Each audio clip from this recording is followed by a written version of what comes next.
د سفر په حال کې روژه نیول څرنګه دي؟ مخکې موږ تاسو ویلي په لمانځه کې قصر واجب ده، خامخا به قصر کوي، خو په روژه کې اختیار ده.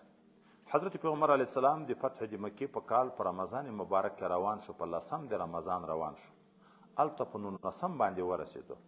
په دا سفر کې روژې نیوې چې دښمن علاقه را نږدې شوه، چې وروسته باب کې سبا سبق کې بیا را روان ده، نو هلته بیا وخوره.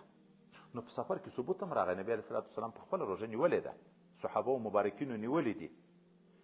خو بل طرف ته د تکلیف حال کې لکه یو سړی وایي د سفر په حال کې روژه وه، بېوښي کړې وه، خلکو څادر په نیولی و، پیغمبر علیه الصلاة والسلام په تېرېدو چې دا څه دي، دوی ورته ویل چې د ده خو روژه وه و ګرمي و مسافر، نو لیس من البر الصیام فی السفر، دا السفر کې الف لام لپاره د عهد ده، داسې د مشقت سفر چې وي روژه هلته پکې دا څه نیکي نه ده. نو اسانه شوه خبره. که تکلیف نه و، روژه باندې طاقت موجود و، نیویه ښه خبره ده، ځکه په روژې په میاشت کې دننه چې روژه نیسي په هغه کې خو ثواب ډېر ده که مسافر یې نیسي هم.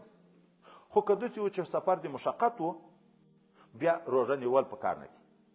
یا دوم تطبیق داسې کوي امام شافعي صاحب، که چیرې د سفر په موده کې د سړي زړه دا منل چې شریعت اجازه کړې ده د خوړلو، خو بیا هم زه طاقت لرم چې وی نیسم، بیا دغه دپاره روژه نیول پروا نه لري.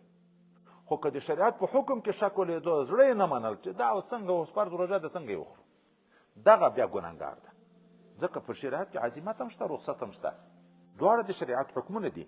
نو هر یو حکم به منې. نو که داسې و چې زړه یې منل چې رخصت شته، بیا پروا نه لري که روژه نیسي هم. خو که زړه یې نه منل، بیا د هغو خلکو دپاره بیر نه ده، یو دپاره معصیت ده.